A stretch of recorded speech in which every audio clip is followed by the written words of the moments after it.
The water flowed liquid and warm beside Sigurd Halvorsson's cabin, while everything else in the Minnesota Territory lay frozen solid under 3 feet of snow.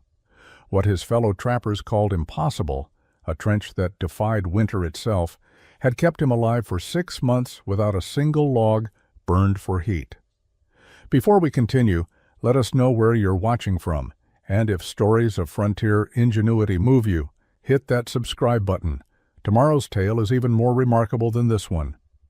Sigurd Halvorsson woke to silence, not the peaceful quiet of fresh snow, but the absolute stillness that meant something was wrong. He opened his eyes in the darkness of the cabin and felt the cold immediately. The fire had gone out. He sat up on his sleeping platform, breath-forming clouds in the frigid air. The temperature inside the cabin had dropped to near freezing. Across the small room, his partner Gunnar Larsson lay motionless on his own platform, wrapped in buffalo robes and wool blankets. Sigurd called his name. No response. He called again, louder. Nothing. The date was January 17, 1842. The location was a trapping camp in what would later become the Minnesota Territory, roughly 40 miles west of the Mississippi River headwaters. Sigurd and Gunnar had been partners for 3 winters, working the beaver streams and surviving conditions that killed men with brutal regularity. Sigurd climbed down from his platform, feet hitting the frozen dirt floor. He moved to Gunnar's side and pulled back the blankets. His partner's face was gray, his body rigid. Gunnar Larsson had frozen to death during the night, less than 10 feet from where Sigurd had slept. The fire had failed sometime after midnight. Sigurd had been exhausted from checking trap lines in deep snow and had slept through the critical hours when the cabin's temperature dropped. Gunnar, older by 15 years and weakened by a chest cold, he had been fighting for 2 weeks, had not survived the cold. He had simply gone to sleep and never woken. Sigurd rebuilt the fire with shaking hands, more from shock than cold. As warmth slowly returned to the cabin, he sat beside Gunnar's body and tried to understand what had happened. They had followed every precaution. The cabin was well built with tight chinking. They had plenty of firewood stacked outside. The fire had been banked properly before sleep with large logs that should have burned through the night. But something had failed. Perhaps a log had rolled wrong. Perhaps the banked coals had not caught properly. Perhaps the extreme cold outside, which had dropped to perhaps 30 below zero, had simply overwhelmed their preparations. The reason did not matter. Gunnar was dead, and Sigurd was alone. He spent that day preparing his partner's body, wrapping him in blankets, and moving him outside where the cold would preserve him until the ground thawed enough for burial. He spent the night feeding the fire constantly, unable to sleep, afraid that if he closed his eyes, he too would not wake. The reality of frontier life had always been abstract until that moment. Sigurd knew men died in the wilderness. He knew winter was dangerous, but seeing Gunnar's frozen body, understanding how quickly and quietly death had come, made the danger concrete and immediate. A man could do everything right and still freeze to death in his own cabin if the fire failed for just a few hours. Sigurd buried Gunnar Larsson on January 20th, 1842. The ground was frozen solid to a depth of 3 feet, and breaking through required 2 full days of work. He built fires on the burial spot, let them burn for hours to thaw a few inches of soil, then scraped away the softened earth and repeated the process. The work was exhausting and gave him too much time to think. Gunnar had been 43 years old, born in Sweden, experienced in wilderness survival. He had trapped for 12 seasons across the northern territories. He knew how to read weather, how to build shelters, how to survive conditions that broke lesser men. None of that knowledge had saved him when the fire went out. The funeral was simple. Sigurd placed Gunnar in the shallow grave, covered him with earth and stones to prevent animals from digging, and marked the spot with a cairn. He spoke a few words in Norwegian, the language of his childhood, asking God to receive a good man who had died doing honest work in a hard land. Standing beside the grave, Sigurd realized something that would change everything. Gunnar's death was not unusual. it was routine. Every winter, trappers died in their cabins when fires failed. Some were found weeks later by partners or passing travelers. Others were not found until spring thaw. The pattern was so common that experienced frontiersmen simply accepted it as the cost of the trapping life. But Sigurd could not accept it. He returned to the cabin and began thinking about the problem systematically. Fire was the only thing keeping men alive through northern winters. If you maintained fire, you survived. If fire failed, you died. The entire structure of frontier survival depended on a single point of failure. Wood had to be gathered constantly, requiring dangerous trips into blizzard conditions. Fires had to be tended through the night, meaning interrupted sleep and constant vigilance.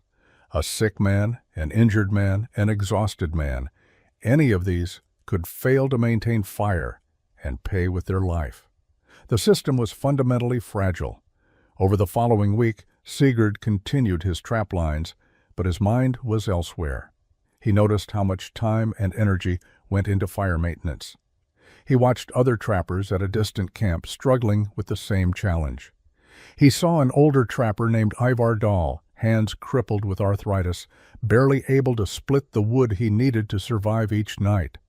The question formed slowly but became an obsession.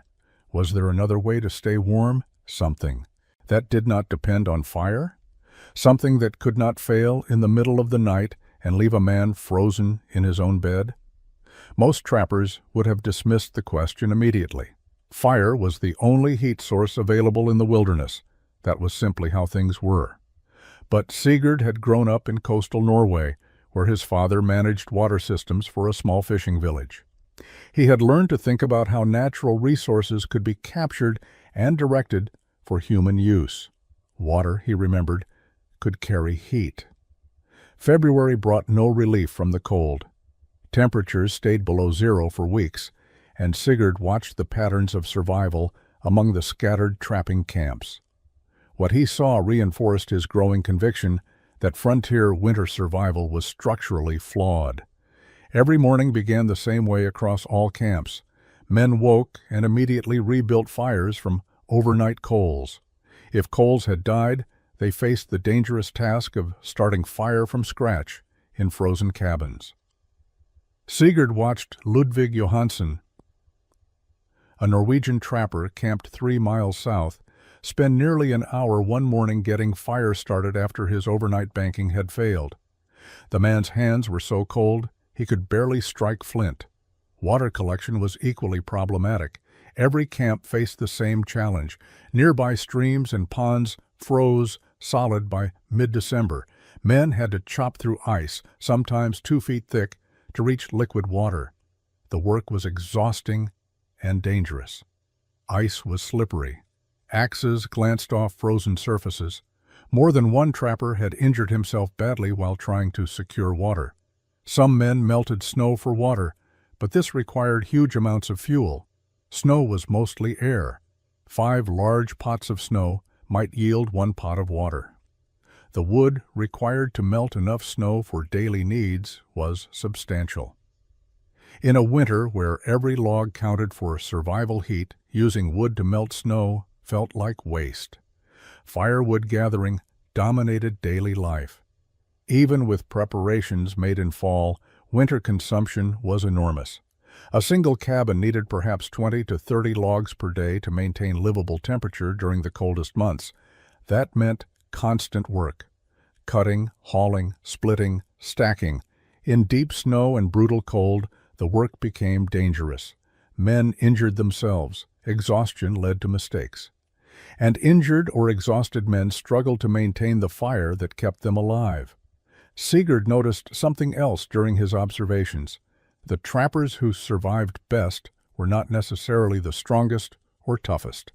They were the most methodical. They maintained strict routines around fire tending. They kept large wood supplies close to cabin doors. They never let themselves become so tired that fire maintenance became difficult. But even methodical men died. In late February, word reached Sigurd that a trapper named Robert Henning had been found dead in his cabin 15 miles north. Henning had been experienced, careful, well supplied. His fire had apparently gone out during a night of particularly brutal cold. By morning, he was frozen. Sigurd attended the burial with a dozen other trappers. The gathering afterward, held in Ivar Dahl's larger cabin, revealed how men thought about these deaths. Most accepted them as inevitable. "Winter takes who it wants," one trapper said. "Man does his best, but sometimes that is not enough," said another. There was resignation in their voices. Death by freezing was simply part of the life they had chosen. But Sigurd felt differently. Gunnar's death haunted him. He could not accept that men should die in their sleep because fire was the only heat source available. There had to be another way. The breakthrough came on February 28, 1842, while Sigurd was checking his northern trap line. The temperature had been below zero for 16 consecutive days. Everything in the landscape was locked in ice. Streams were frozen solid. The snow crust was hard enough to walk on without breaking through. The world seemed permanently crystallized. Sigurd was moving through a small valley about 2 miles from his cabin when he noticed something unusual. Steam was rising from a spot near the base of a low ridge. He approached carefully, expecting to find some quirk of temperature or wind creating the effect. What he found instead changed everything. A small spring emerged from the hillside, perhaps 3 inches across, flowing steadily over rock and earth. The water was liquid, not slushy ice, not frozen at the edges, but completely liquid and moving freely. Steam rose where the water met the frigid air. Sigurd knelt beside the spring and put his hand in the water. It was warm, not hot, but noticeably warmer than freezing, perhaps 45 or 50 degrees. He sat back on his heels and stared at the flowing water. Around this tiny spring, everything was frozen. Trees creaked with ice. The ground was iron hard. But here water flowed as if it were a spring day. The spring had been flowing all winter. It would continue flowing regardless of how cold the air became. Sigurd understood immediately that he was looking at something important. This water was coming from deep underground, where earth temperature remained constant year-round. The ground itself was warm compared to winter air. That warmth kept the water from freezing, and the water carried that warmth to the surface. He spent an hour examining the spring. He traced its flow downhill for perhaps 50 yards before it disappeared into frozen snow and ice. He noted the volume of flow, maybe a gallon per minute. He felt the temperature at different points along its visible course. The water stayed warm for the entire distance he could observe it. The idea formed slowly but became crystal clear. This spring flowed all winter without human intervention. It required no fire, no fuel, no tending. It simply flowed, carrying Earth's warmth to the surface continuously. If he could direct that flow, if he could bring it near his cabin, that warmth might be captured and used. Most trappers walked past dozens of similar springs without thinking about them. Springs were simply features of the landscape, useful for water collection, but nothing more. Sigurd saw something different. He saw a heat source that could not fail, would not go out during the night, required no wood or human effort to maintain. He saw a solution to the problem that had killed Gunnar. Sigurd returned to his cabin that evening with his mind racing. The warm spring had triggered memories he had not thought about in years. He sat by his fire and let himself remember his childhood in coastal Norway, before he had come to America, before he had ever imagined a life in the wilderness. His father, Anders Halvorsen, had been the watermaster for their village of Kristiansund. It was not a prestigious position, but it was essential. Anders maintained the systems that brought fresh water from mountain springs down to the village houses and workshops. He managed drainage, prevented flooding, and ensured every household had access to clean water year-round. Sigurd had worked alongside his father from age 10 until he left Norway at 19. He had learned things that most people never thought about. Water always flows downhill. Gravity does the work if you plan the grade correctly. Moving water does not freeze as easily as still water. Underground water stays warmer than surface water because Earth insulates it from air temperature. His father had explained these principles while they worked on the village systems.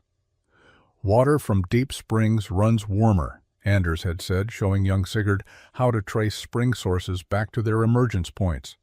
The deeper the source, the more constant the temperature.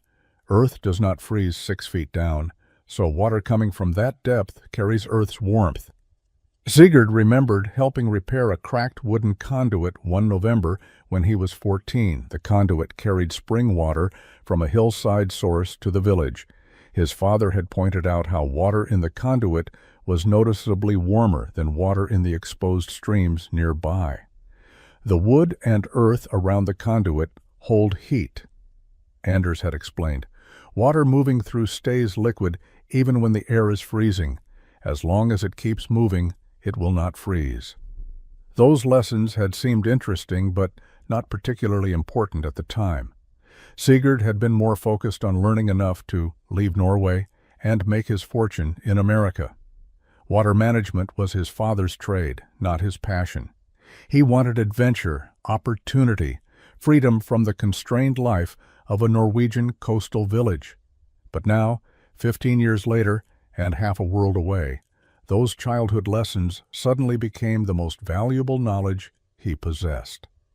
His father had taught him how to think about water, temperature, and movement. He had learned to see water not just as a liquid, but as something that could carry heat, store warmth, and be directed to serve human needs. The warm spring he had found was exactly what his father would have called a deep source. It flowed year-round because it emerged from below the frost line, carrying stable earth temperature to the surface. The water was warm, not because of any magic or unusual geology, but simply because deep earth maintained consistent temperature regardless of air conditions. Sigurd understood something else his father had taught him. Heat moves from warm to cold. If warm water flowed near cold space, heat would transfer.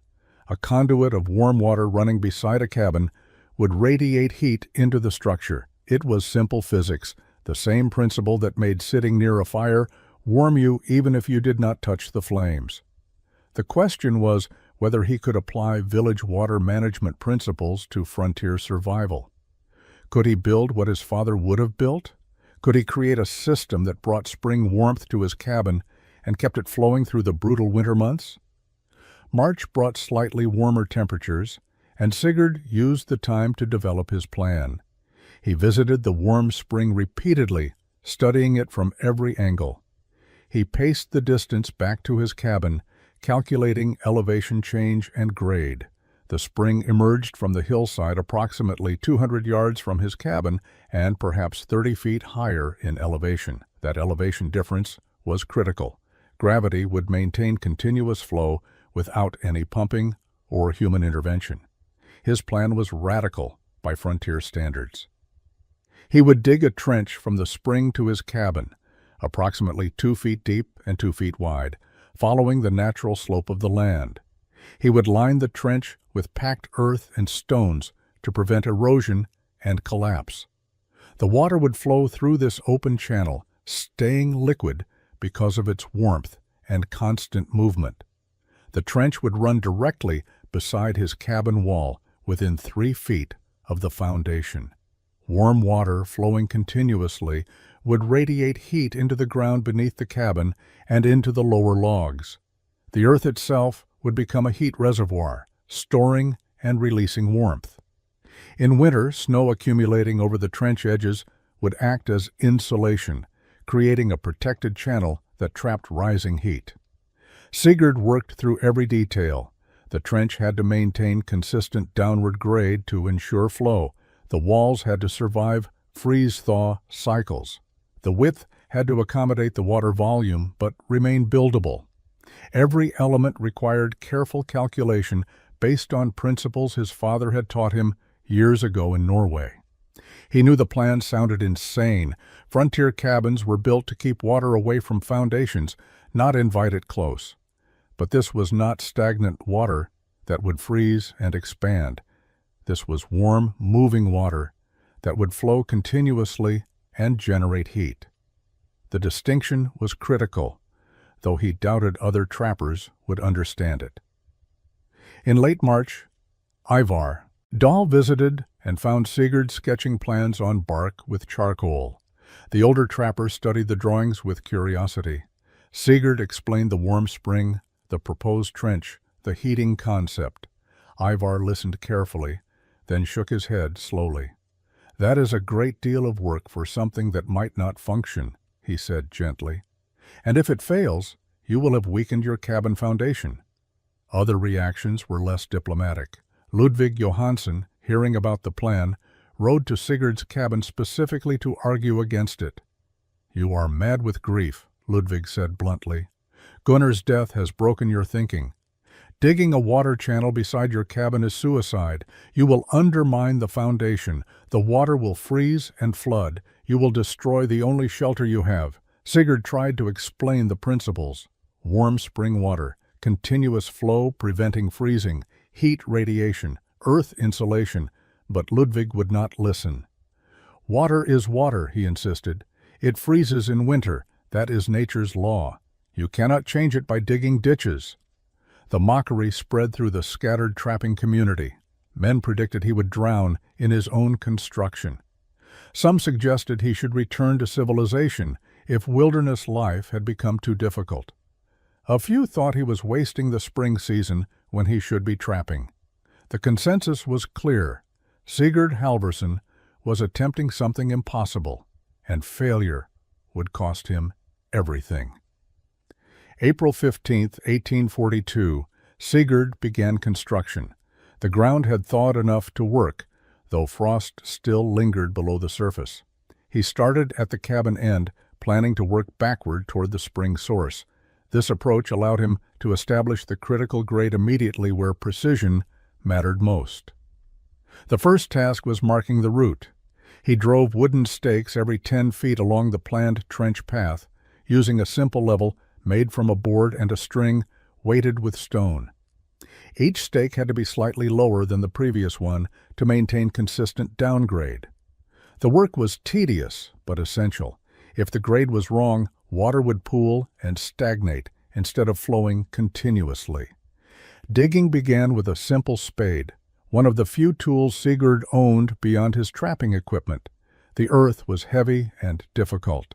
The first foot of depth came relatively easily, but below that he encountered rocks, roots, and occasional pockets of clay that adhered to his spade like cement. Progress was measured in feet per day, not yards per hour. He quickly learned that trench digging was different from regular excavation. The walls had to be stable and vertical. The bottom had to maintain exact grade. Any deviation would create problems later. He developed a rhythm: dig out a section, check grade with his level, adjust as needed, move forward another foot, repeat. After 3 days, he had completed 20 feet of trench from the cabin outward. The work was destroying his hands. Despite calluses built from years of trapping, his back ached from the constant bending and lifting.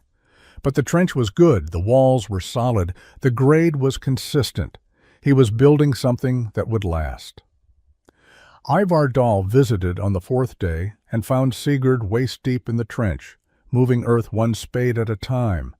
The old trapper watched for a while, then climbed down and helped dig for 2 hours without comment. When he left, he simply nodded. It was not approval exactly, but it was not mockery either. The physical challenge was immense. Sigurd was moving tons of earth by hand with basic tools. He calculated that the complete trench would require removing approximately 15 tons of soil and rock across 200 yards of distance. At his current pace, the excavation alone would take 6 weeks, but he had all spring and summer. Beaver trapping season was effectively over. Pelts were poor quality in warm months. Most trappers were heading to trading posts to sell winter catches, and resupply. Sigurd had already decided to skip that cycle. He had enough supplies to last through summer, and his obsession with the water system had completely displaced his interest in trapping. Some men would have given up after the first brutal week. The work was too hard, the goal too uncertain, the mockery too constant. But Sigurd kept digging. Every foot of trench brought him closer to a system that could prevent another death like Gunnar's. That purpose drove him through exhaustion and doubt. By early May, Sigurd had completed the basic excavation. 200 yards of trench stretched from his cabin to the spring source, a raw wound in the earth that needed reinforcement before it could function. The May rains proved why wall construction mattered. Without reinforcement, the trench walls began slumping, sections collapsing inward, and the bottom filling with mud and debris. Sigurd started rebuilding from the cabin end. The principle was simple, but the execution was demanding. Each section of trench wall needed to be shaped and stabilized to withstand years of water flow, freeze-thaw cycles, and natural erosion. He could not simply leave raw earth exposed and expect it to hold. He began by cutting the walls to precise vertical angles, removing any loose soil or unstable material. Then he packed the exposed earth firmly, tamping it with a flat stone until the surface was dense and solid. This compacted earth formed the primary wall structure, capable of bearing weight and resisting water erosion. But compacted earth alone would not survive winter. Sigurd knew from his father's work that frost heave could destroy unprotected earthworks. When water in soil froze and expanded, it could crack and shift entire structures. The solution was to embed stones into the earth walls at strategic points, creating a reinforced matrix that could flex with freeze-thaw movement without failing. He spent 2 weeks gathering stones from a nearby creek bed. The stones needed specific characteristics. They had to be flat on at least one face for stable embedding. They had to be large enough to provide real structural support, perhaps 8 to 12 inches across. And they had to be hard stone that would not crumble or split under pressure. Installing the stones required precision. Sigurd would dig a small pocket into the compacted earth wall, set a stone into the pocket with its flat face flush with the wall surface, then pack earth tightly around it. The stone became part of the wall structure, its mass preventing local collapse and its hardness resisting erosion from flowing water. He placed stones every 3 feet along both walls, alternating heights to create a reinforced matrix. In sections where the trench curved or where drainage would be concentrated, he doubled the stone density. The pattern was not decorative. Every stone served a structural function. The bottom of the trench required different treatment. It had to be smooth enough for water to flow freely, but stable enough not to erode into channels and pools. Sigurd used a combination of packed earth and small gravel. He would pack the earth bottom firmly, then spread a thin layer of gravel over it. The gravel allowed water to flow smoothly while protecting the underlying earth from direct erosion. By late May, the basic wall construction was complete.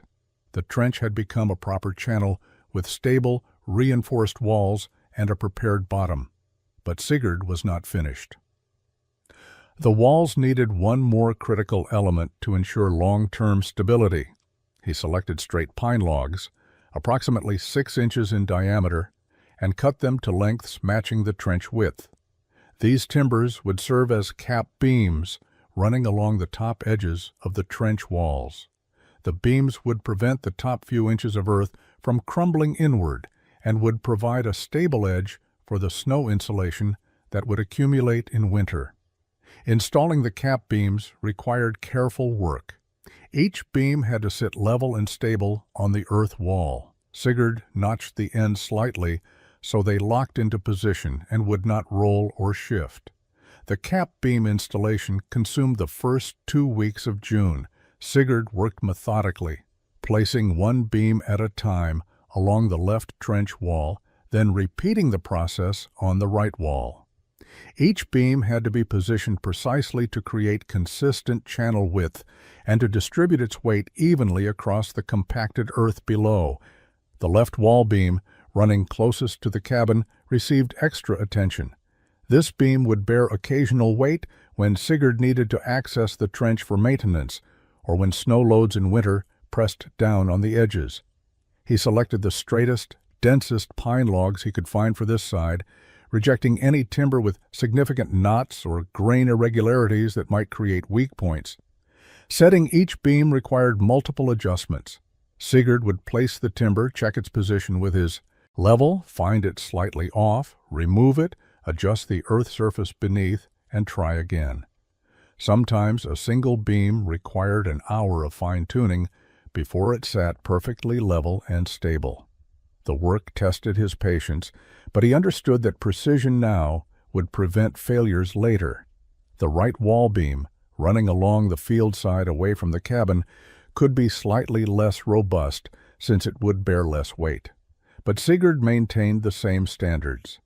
Every beam was checked for straightness, tested for stability, and secured properly. The entire framework needed to function as a unified system, not a collection of adequate enough components. As the beams went into place, the trench transformed from a raw excavation into a constructed channel. The timber caps gave it definition and permanence. Visitors could now see that this was not simply a ditch, but an engineered water system built with careful thought and substantial skill. Ludvig Johansen visited in mid-June and walked the length of the trench, examining the stonework and timber framework. He said nothing during the inspection, but his expression had shifted from mockery to puzzlement. What Sigurd was building was clearly more sophisticated than a simple ditch. The level of craftsmanship was evident in every section. The cap beams served multiple functions beyond edge stability. They would provide a walking surface during maintenance, allowing Sigurd to move along the trench without stepping on the earth walls. They would serve as anchors for any future modifications or additions to the system. And, critically, they would support the snow load that would accumulate in winter, preventing the snow from collapsing directly onto the water and disrupting flow. Sigurd also understood that the beams would interact with the thermal properties of the system. Wood was an insulator. The cap beams would reduce heat loss from the trench while still allowing the warm water vapor to rise and create the snow tunnel effect he anticipated. The beams were part of the thermal design, not just structural support. By late June, all cap beams were installed and stable. Sigurd tested the framework by walking the length of the trench on the cabin side beam. It held his weight easily with no shifting or settling. The construction had required 6 weeks of focused work, but the result was a channel that would survive years of use and weather. The final structural task was ensuring the spring connection and cabin endpoint were properly finished. At the spring source, Sigurd built a small collection basin using flat stones, creating a pool where spring water would gather before entering the trench. This basin would settle any sediment and provide a calm entry point for the flow. July brought more visitors to Sigurd's camp, and with them came renewed skepticism about his project. The trench was complete enough now that its full scope was visible, and that scope alarmed the practical men who saw it. What Sigurd had built represented months of labor that produced no furs, no income, no tangible survival advantage they could recognize. Axel Sundquist arrived in early July, traveling through the area on his way to a trading post. He spent an hour examining the water system, walking its entire length, studying the stonework and timber framework.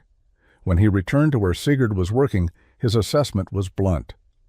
"You have built something impressive," Axel said, "but I do not understand why. You could have trapped all spring and made good money. Instead, you dug a ditch." Sigurd tried to explain the heating concept, the continuous warm water flow, the thermal properties that would keep his cabin warm through winter. Axel listened politely but remained unconvinced. "Fire has kept men alive for thousands of years," he said, I do not think water in a ditch will replace it. The criticism that bothered Sigurd most came from men who focused on immediate practicality. They saw his empty fur press, his unused traps, his neglected trap lines. They calculated the money he had not made while building the trench. By their accounting, he had wasted an entire season's earning potential on an experiment that might accomplish nothing. Ludvig Johansen was more direct. He visited in late July with 2 other Norwegian trappers, and the 3 of them stood beside the completed trench, making their concerns clear. "You have undermined your cabin foundation," Ludvig said, pointing to where the trench ran within 3 feet of the logs.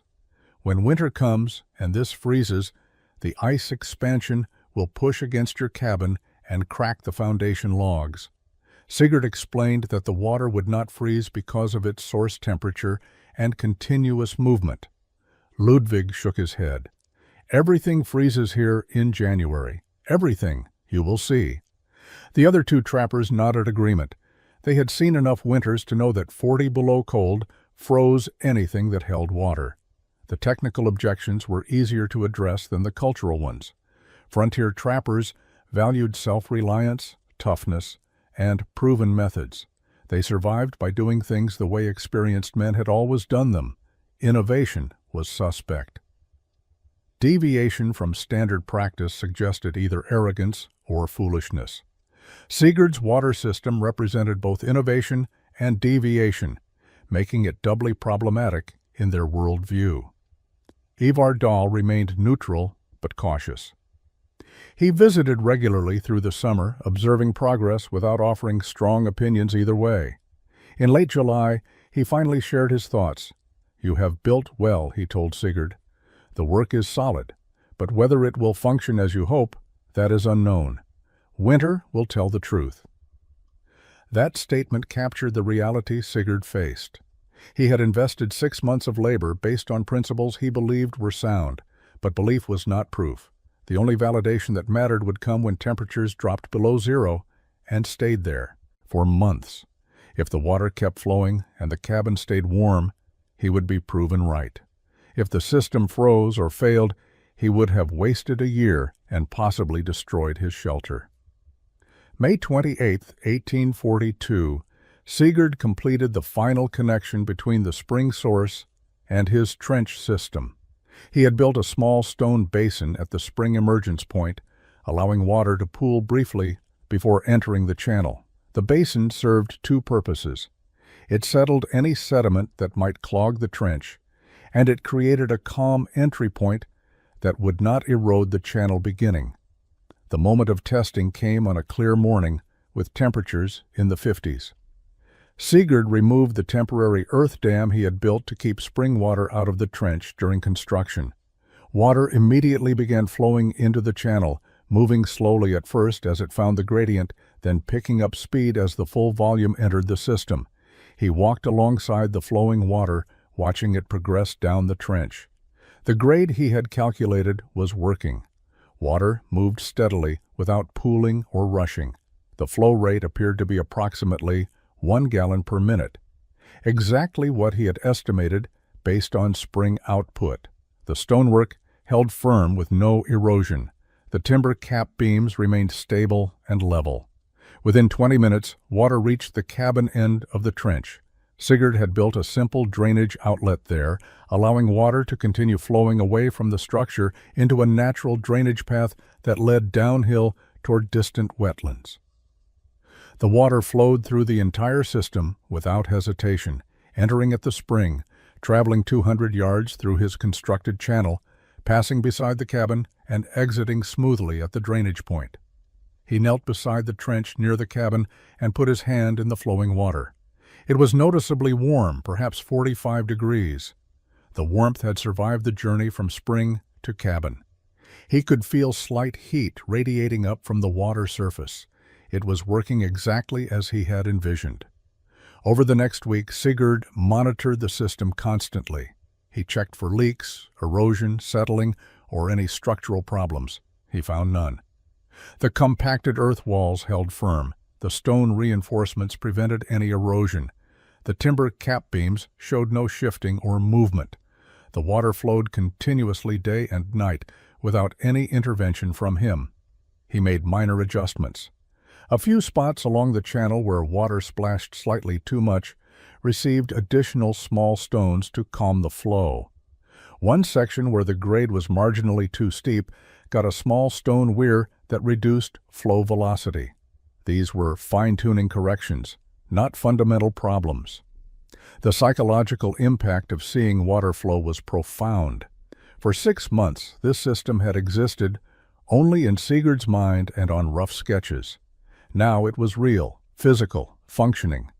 Water that had flowed underground for, perhaps, centuries was now flowing past his cabin, carrying Earth's warmth to the surface where he could use it.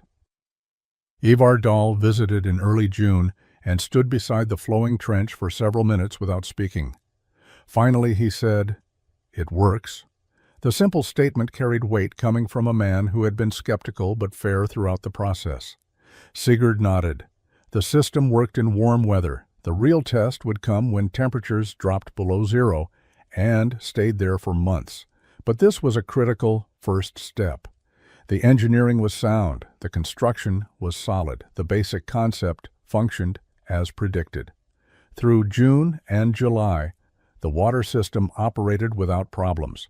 The continuous flow remained steady regardless of weather conditions. Light rains did not flood the channel. Dry periods did not reduce spring output. The system proved remarkably stable and self-regulating, requiring no maintenance beyond occasional observation. Sigurd noticed effects he had not fully anticipated. The ground immediately surrounding the trench stayed noticeably moister than areas farther away. This moisture supported richer vegetation growth. Grasses along the trench edges grew thicker and greener.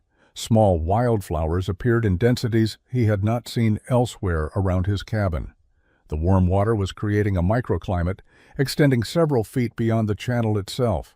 More significantly, he noticed temperature differences around his cabin.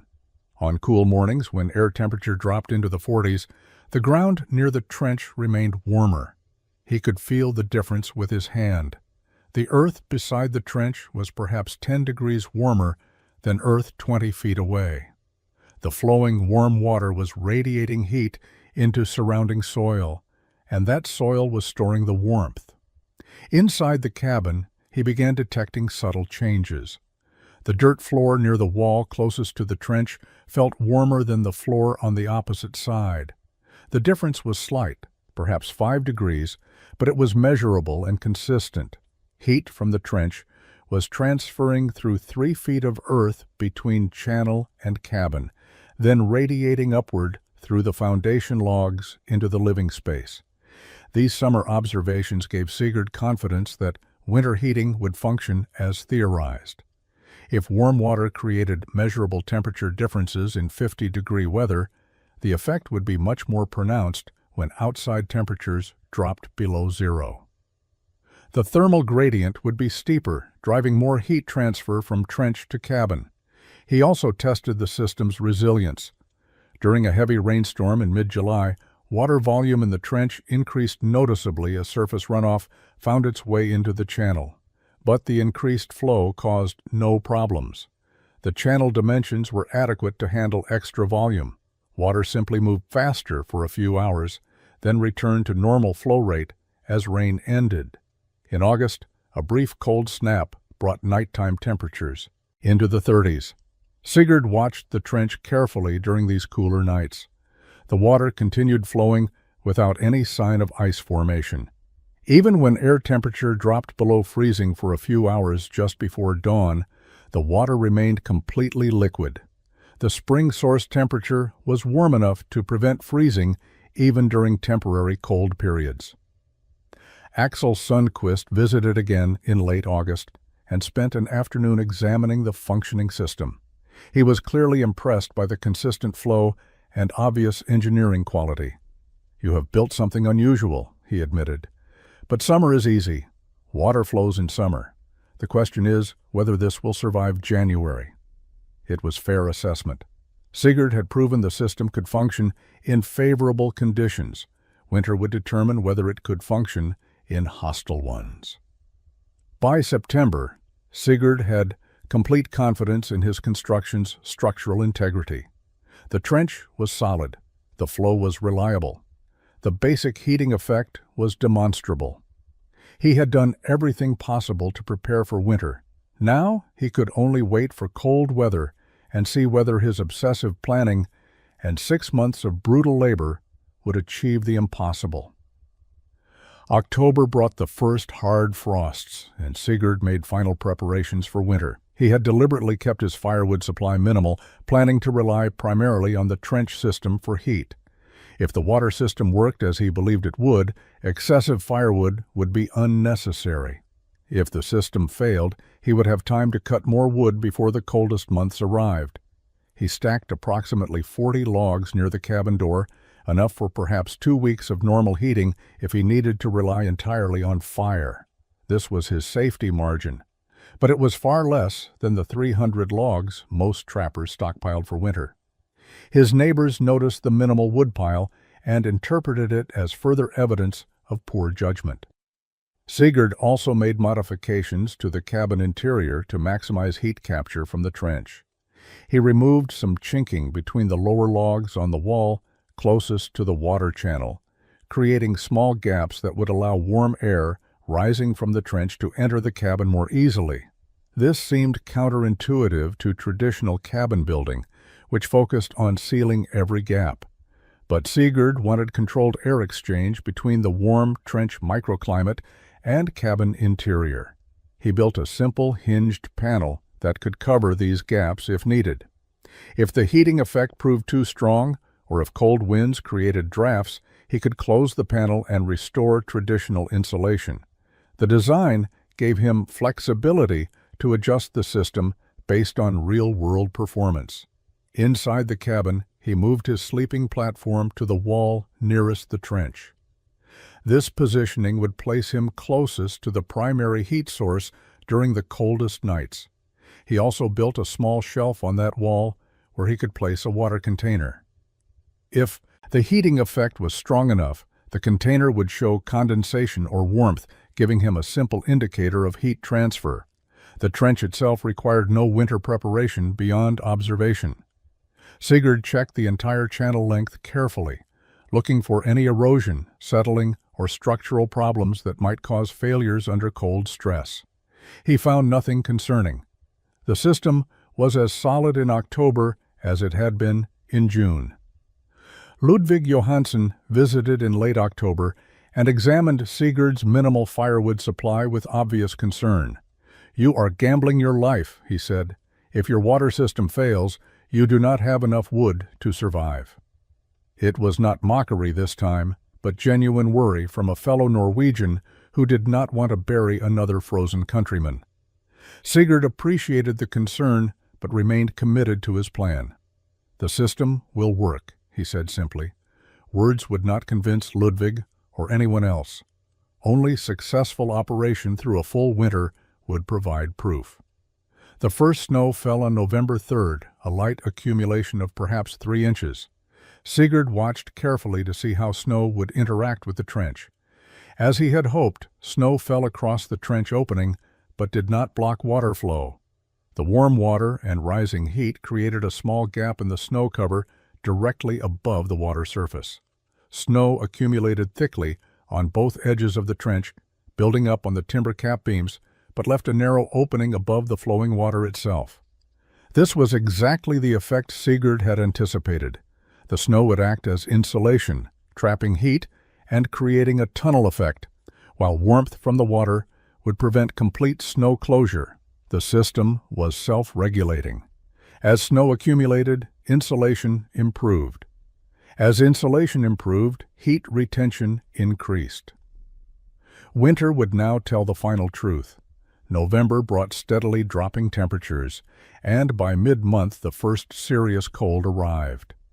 Temperatures fell below zero on November 16th and stayed there for 5 consecutive days. This was the first real test of Sigurd's water system under conditions that would freeze normal water sources solid. Every morning during that cold snap, Sigurd walked to the trench and examined it carefully. the water continued flowing.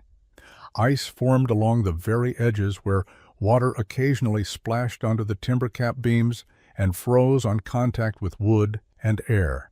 But the main flow in the center of the channel remained completely liquid.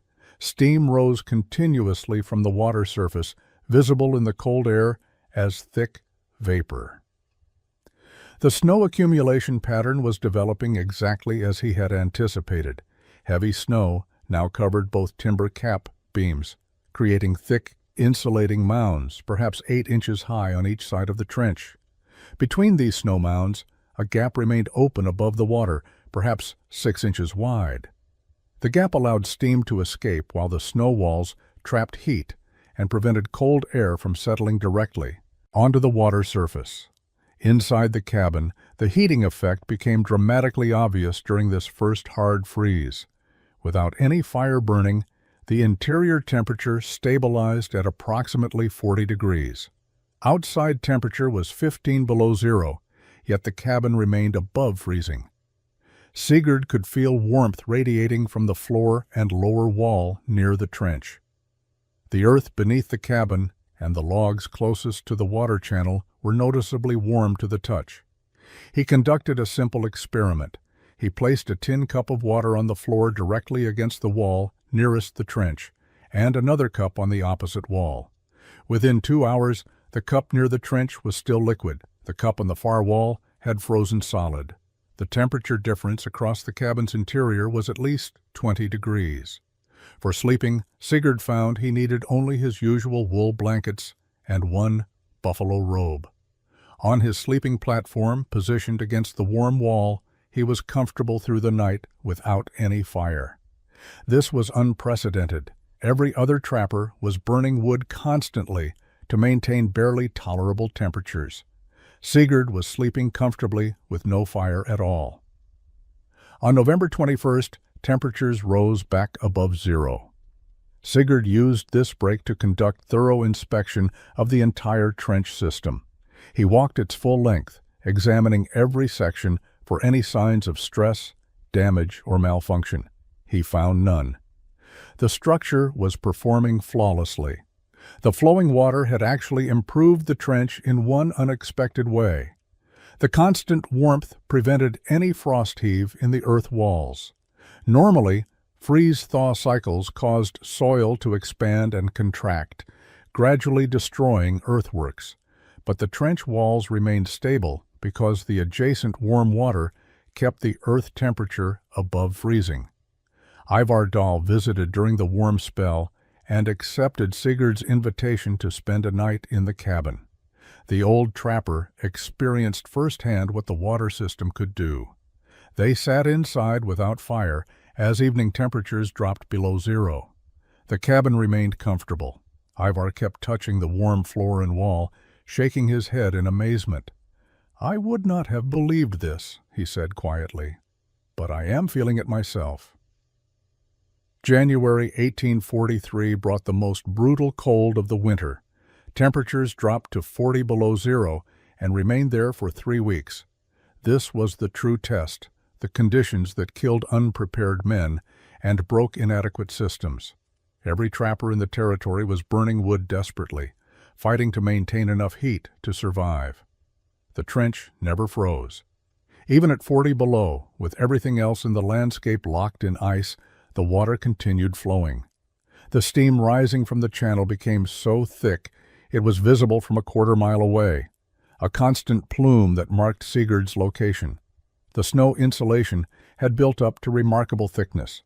The mounds on both sides of the trench now stood nearly 2 feet high, compressed it into dense white walls. Between these walls, the open gap above the water remained, just enough for steam to escape. Inside the cabin, temperatures never dropped below 35 degrees even during the coldest nights. Sigurd burned small fires occasionally for cooking and psychological comfort, but the fires were modest and brief. The water system provided the primary heating. He calculated that he was using perhaps 1/10 the firewood other trappers were consuming, yet his cabin was warmer than most. The heating effect was strongest at floor level and along the lower wall nearest the trench. Temperature decreased with height, creating a vertical gradient that was actually beneficial. Cool air for sleeping, warm air for living and working near the floor. Sigurd's hands and feet, which normally suffered from cold during winter, remained comfortable. He could work inside without heavy clothing. The water itself showed remarkable thermal properties. Sigurd began using the trench as a direct water source, simply dipping a bucket into the flowing water whenever he needed liquid for cooking or drinking. The water was warm enough that it did not need additional heating for many purposes. This saved even more firewood and eliminated the dangerous task of breaking through ice on frozen streams. Word of Sigurd's warm cabin began spreading through the scattered trapping community. Men who traveled past his location could see the steam plume and knew something unusual was happening. A few stopped to investigate and were shocked to find his cabin genuinely warm with minimal fire. Most assumed he had discovered some unusual heat source. Few understood that the heat came from the buried water channel beneath its snow covering. Ludvig Johansson visited in late January, primarily to verify that Sigurd was still alive. He had expected to find a frozen corpse or an abandoned cabin. Instead, he found Sigurd comfortable, healthy, and using less firewood than seemed physically possible.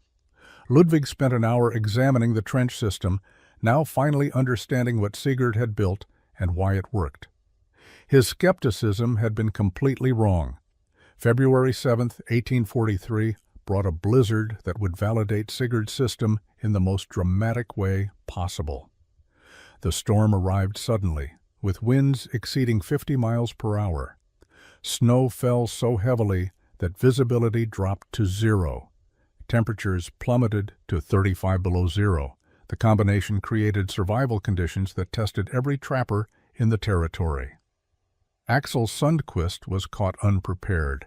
His cabin was well built, and he had adequate firewood, but the extreme wind created downdrafts in his chimney that kept blowing out his fire. He would rebuild it, only to have wind blow it out again within an hour. After 6 hours of fighting this battle, exhausted and increasingly cold, he made a desperate decision. He would try to reach Sigurd's cabin, approximately 3 miles away. The journey nearly killed him. Visibility was so poor he could barely see 10 feet ahead. Wind was strong enough to knock him down repeatedly. He navigated primarily by following the drainage pattern he knew led toward Sigurd's location. After 2 hours of brutal struggle, he saw the steam plume rising from Sigurd's trench.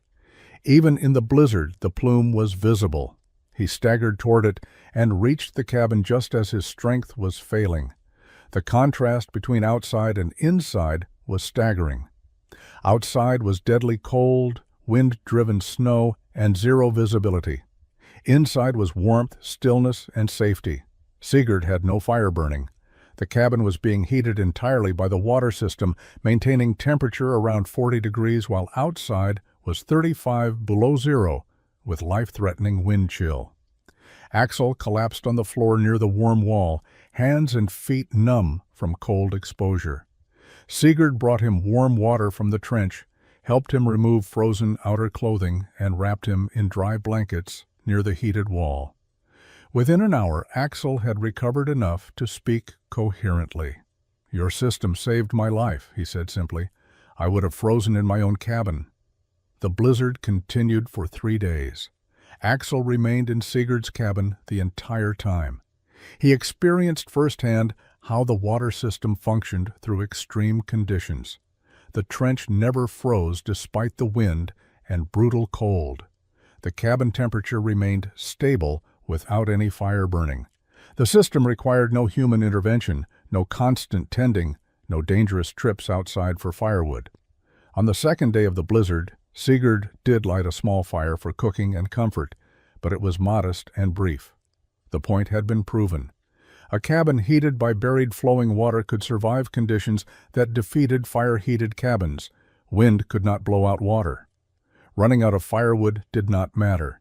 Human exhaustion did not compromise the heating. The system simply worked, continuously and reliably. When the blizzard finally ended on February 10th, Axel helped Sigurd dig out from the snow accumulation. The trench had completely disappeared under 4 feet of new snow, but the water was still flowing beneath. They could hear it and see steam rising through small gaps in the snow cover. The system had survived the worst conditions either man had ever experienced. March brought warmer temperatures and the gradual end of winter's grip on the Minnesota Territory. As snow began melting and trappers emerged from their cabins to assess winter damage and plan spring activities, word of Sigurd's water system spread through the scattered community with increasing urgency. Men who had barely survived the brutal winter wanted to understand how one cabin had remained warm without excessive firewood. The first serious inquiry came from Ludvig Johansson in mid-March.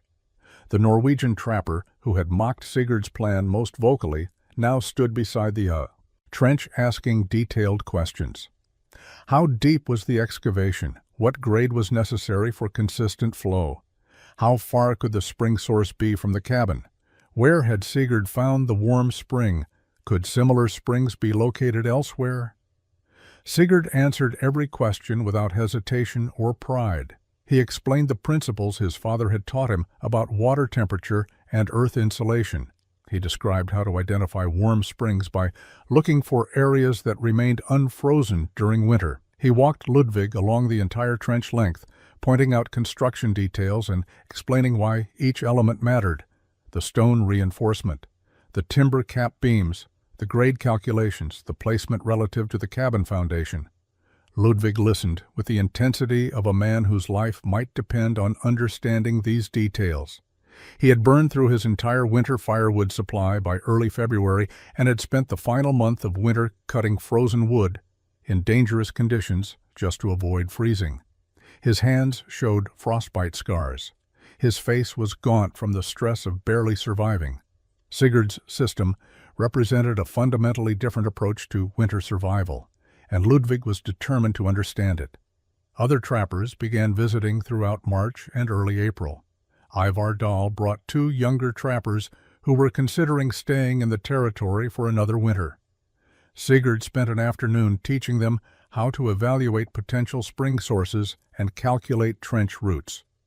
He emphasized that the system required significant labor during construction but provided reliable heating with minimal maintenance once completed.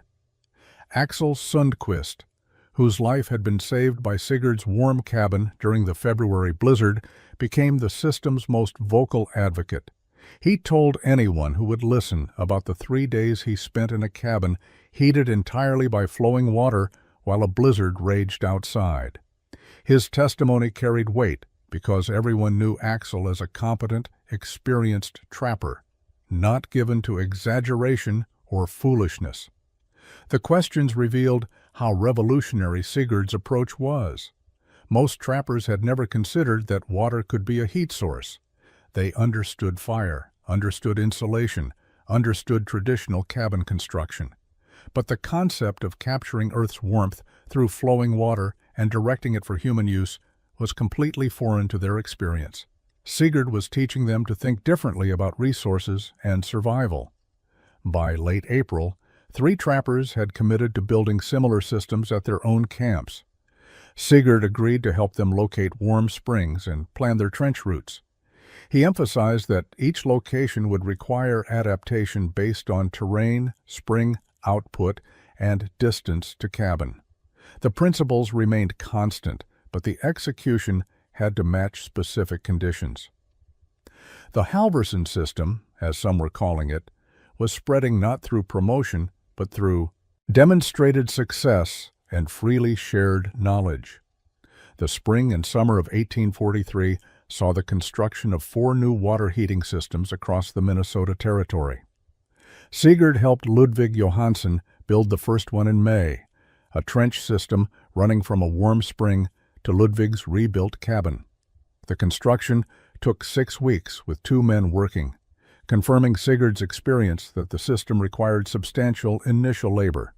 But by September, Ludvig had a functioning channel that would heat his cabin through the coming winter.